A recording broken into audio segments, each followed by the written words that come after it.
High, আমি রেখা। চলো আজ পোহা বানাই। পোহা বানানোর জন্য সবার প্রথমে আমরা কড়াইটা গরম হতে বসে দেবো।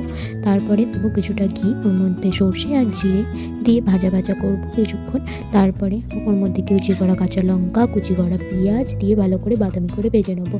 তারপরে দেবো সিদ্ধ করা আলু, সেটাও আমরা কিছুক্ষণ ভেজে নেবো। তারপরে ওর মধ্যে দেবো আমরা বাদাম, কাঁচা বাদামও দিতে পারো, ভাজা বাদামও দিতে পারো। তো দেওয়ার পরে আমরা দেবো কারি পাতা, কারি পাতা দিয়ে সব কিছু একসাথে মিশিয়ে নেবো ভালোভাবে।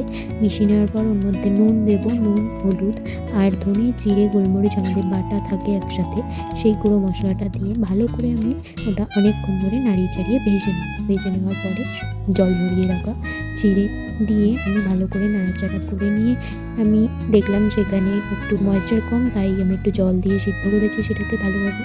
সিদ্ধ করার পর একটু লেবুর রস আর আমি চিনি কম দিয়েছিলাম, তাই জন্য একটু কাজু কিশমিশ দিয়েছি। তারপরে আমাদের রেডি হয়ে গেল।